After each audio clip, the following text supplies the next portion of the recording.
Good day, my name is Shane Bays. I'm a legal advisor for SEESA at the Pretoria head office. Good day, my name is Marco de Preez. I'm also a BE legal advisor at SEESA head office. So Shane, the topic for today is ownership with the BE scorecard. So as you already know, Bernard and Anzet explained the whole BE scorecard and they touched all of the elements on the BE scorecard. For today we're just going to focus on doing the ownership element. Yes, and as you are aware, there are three priority elements, which is ownership, skills development and supply development. And if you are QSE whose turnover is below 50 million, then you need to comply with two of the priority elements, which ownership is one of them. Yes, so with the ownership, with the scorecard, if you look at the scorecard, there's a few sub-indicators that you have to look at. Ownership, if you want to comply with the full points of ownership, you have to do at least 26%. This is now under the normal codes, the codes of good practice. In the other sectors that differs, but for the purposes of this discussion, we're only going to discuss the codes of good practice. So ownership, basically the aim is to do 26% black ownership with 10% black female ownership. It's important to note that the 10% forms part of the 26% and is not separate. Those voting or those shares has to have voting rights and economic interest. Any limitation on voting rights or economic interest, it means that your ownership can't be taken for the BE purposes and it will be null and void. So your third indicator on your ownership scorecard will be your designated group owned. Usually designated group owned means your broad-based black economic ownership schemes and also your employee ownership schemes, as your trusts, and then your military veterans, your black people with disabilities, also your black people that comes from rural underdeveloped areas, and also black youth. Yes, black youth meaning between the age of 18 to 35. Yes, and then your last element on your ownership element will be your net value. That's the most important indicator, as your sub-minimum depends on your net value. So you have to score at least 3.2 points out of 8 to score the sub-minimum for the ownership in order not to drop with one level, but we're going to discuss that later with the automatic levels. So how net value works is they work on a graduation factor. Basically 10% of the shares that a black partner buys from the company has to be paid off per year. So if you step into a new black ownership structure for this year and you want to do a rating for this year on BE, then 10% of those shares has to be paid off before you do your first certificate. That means basically you have 10 years to pay off your shares as a black partner. Yes, but as we are well aware, it's not just quite simple as that. Yeah, with all the BE sectors, there's a lot of calculations involved. So the net value works on your value of your shares, the value of the shares that the black person holds, and the value of the outstanding debt and the value of the entity. So they take the value of the shares that the black person holds minus the outstanding debt on those shares divided by the company value. The higher your company value and the lower the value of the shares, the lower your net value will be. So you have to aim at doing at least 3.2%. 3.2 sub-minimum, that means 10% black ownership fully paid, but usually you have to aim at getting above your 3.2 out of 8, because if you get below 3.2, you're still going to get points for your ownership, but it's not recognized as one of your priority elements, so you will be deducted with one level. Thank you for that, Martin. Let's get to the automatic level. So say you are a QEC company whose turnover is below 50 million and you have 51% black ownership, then you are entitled to automatic level 2 affidavit, or if you have 100% black ownership, you will be entitled to a level 1 BE affidavit. If your turnover is above 50 million, then you are a generic company. Then you still, even though you have 51% or 100% black ownership, you then still need to comply with the whole scorecard, as you have explained. So we normally advise for generic companies to only do the 26% in order to get the full points instead of going a bit higher. Yes. So yeah, basically if you're a QSE and you do your 51, you don't have to comply with the scorecard, you already get your level 2 affidavit.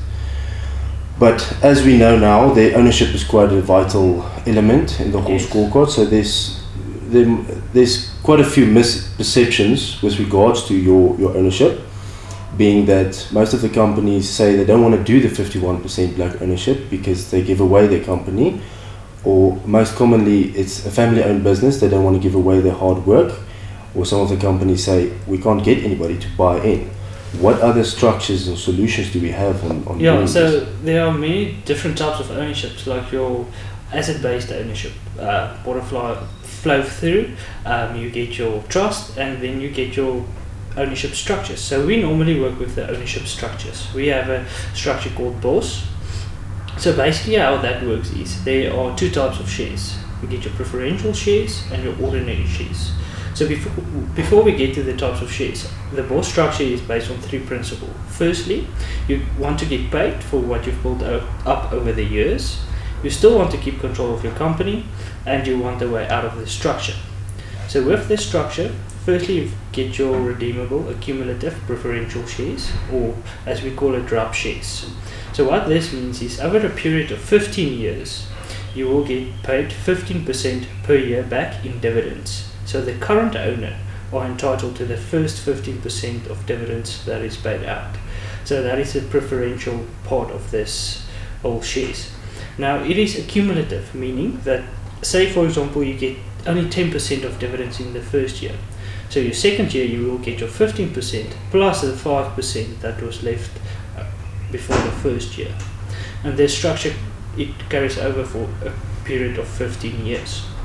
So what this structure also entails is that the business will be placed in a negative situation, because basically the business takes out a loan against the current owners and he needs to pay the loan back. And this will also have into effect that the ordinary shares that is issued will be issued at par value, meaning it won't have any worth. So as you have explained with the net value, that won't have any effect if you do this structure. Okay. So if we want a 51% black owned company, we say okay, 49% goes to the current owners, 49% goes to a black partner, and 2% goes to a non-profit company. A non-profit company, you must have 100% black beneficiaries, and the current owners can be the directors of the non-profit company. So this will have, in effect, you will have 51% black ownership, you will still keep control of your company. And then the next part is we will look at the black partner. So you can either do the trust, a black company, or a black individual. So with the trust, it's very tricky. We need to look at the requirements of a trust. So firstly, 50% of the trustees needs to be black, of which 25% needs to be black females. There should be 100% black beneficiaries, and there should be an independent person on the trust. So we normally avoid a trust because the B Commission clamps down on the trusts. So we normally advise either a black company or a black individual. And then thirdly, there is a way out of this structure called the callback option. So how this works is the current owners pay out of their pockets to the B partner. So basically, if you are valued at 10 million rand, you need to pay around 4,500 rand to your black partner, and you can take back that shares within 48 hours. And you can choose any black person, whether in the company, outside of the company, so it doesn't really matter. Okay, so you basically have a fail-safe, say that the ownership doesn't work out according to what you want, there is a way then you can buy out, say in your first few years that before the company breaks even. Yes. So there's a lot of advantages of doing this whole structure. I think most of all is that before your ordinary shares gain any value, you can buy out of the shares or out of the whole structure and start the whole structure from the start. But yeah, there's a lot of advantages of doing this, not only on your QSE scorecard saying you want to be your level 2, but also on generic, so you want to do 51% black ownership. Your clients also get more points for buying from a company with 51% black ownership. Also, if you do supply development and enterprise development, as Bernard and Anzet explained, you have to use a company that's 51% black owned. So you can use your company, or they can use your company, because you are 51% black owned. So there's a lot of advantages of doing an ownership structure like yes, this. Definitely. And then just another thing companies need to consider, when doing any ownership structure, they first need to consult us before doing anything else, because you need to be aware of fronting. There are major implications, especially major payouts that you need to do, and you can even get jail time.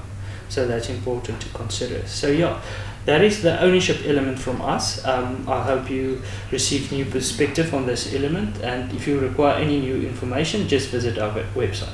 Thank you. Thank you.